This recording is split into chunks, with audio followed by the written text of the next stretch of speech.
It is. I mean, of course it is. Of course, because I've been a fan of his for a long time. But then you become friends with somebody, and it kind of, and it doesn't take away at all. But there's just a shift in the relationship.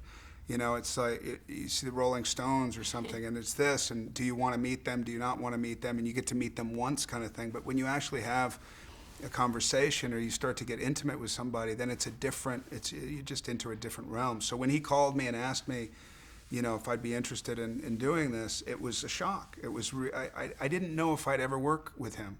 And yeah, because sometimes you can become friends with somebody on the outside and like it negates that thing. So yes, it was very special only because it reminded me what a fan I was, and it took me out of the personal realm again and put me in the professional. And I love his movies. I've always loved his movies. I love how differentiated they are. I love subject matters that he gets into. I love his point of view. I love his appreciation for absurdity. So, you know, I would have liked to think then that it was like-minded, but now I know that it's much, I would never parallel myself with him, but it's much more like-minded than I would have hoped that it was as like-minded as it is, and it is.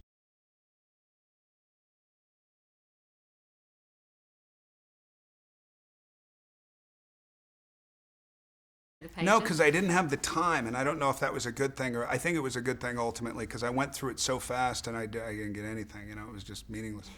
So then when I met him, I got the general overview of what was happening, so I had enough to ask him questions. But then I got to see the story through his eyes for the first time. So it wasn't really reading the script the first time, it was through his eyes. And then it looked, you know, he's a very impassioned guy.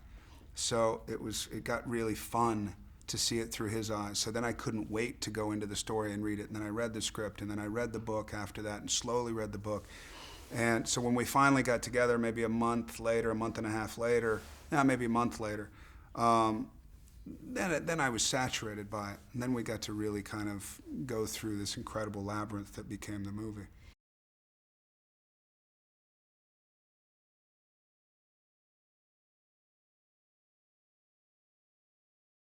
There's incredible intelligence in the movie if you want it. You don't have to have it, you know? Even if when you watch, somebody said Chinatown, it was some hybrid of Chinatown and Cheech and Chong, and I was like, that's perfect. Because it is. It's intricate as that. If you want it to be, it's there. Or you can experience this amalgamation of great scenes and great characters coming together, and it can be that. There's can be a wonderful, you know, series of one acts that you're watching. And, you know, there is through line, obviously. And so, to me, if you want to lend yourself to that, great. What people get, I think, a little thrown by is they expect to see Cheech and Chong, and then Chinatown shows up, or they expect to see Chinatown, and then you know Cheech and Chong show up. So you have to let it go. If you're getting a headache, let it go.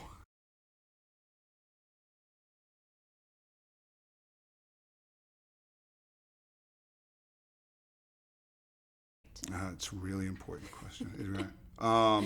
Altogether, probably 90, I would say. Altogether, maybe more, maybe that. I remember we did a scene that's not in the thing where we went in the freezer where he stores his bananas, and there was two massive trays about that high, about that big. That was fun. But I understand why I didn't make it in the movie.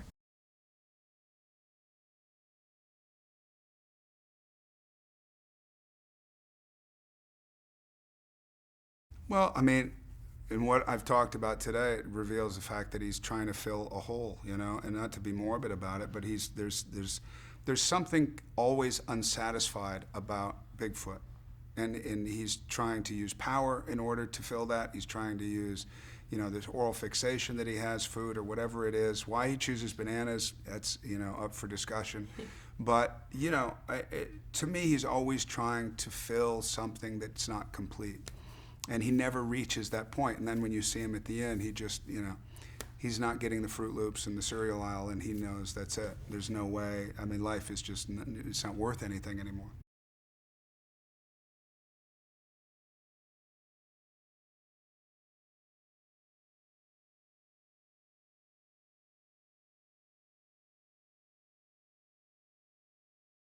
No, it helps a lot because I appreciate that very much. You know, as somebody who, when you get into it, you want total conviction, and you want, I mean, you're there to do the work. You know, you're there to you're there to have fun, of course. But sometimes those situations aren't necessarily fun.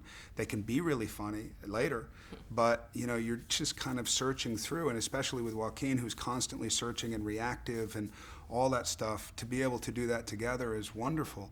You know, and then you have a filmmaker that you trust, who you know is going to put it together in a way that you're going to actually appreciate.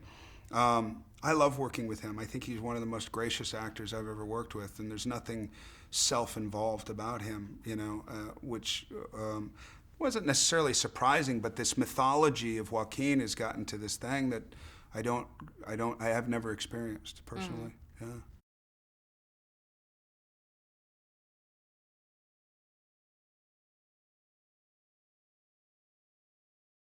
It's not that it was exact, but there's no reason. Sometimes there's a reason to improvise. I just did a movie where we improvised a lot, and there's no reason to improvise in this movie because the dialogue is so wonderful and so colorful and so dense, and you know, you're trying to figure out how to make it as human as possible and clear as possible. You want to clarify the dialogue, but no, there's no reason. There were ad libs, but it was more behavioral improvisation than it was dialogue improvisation.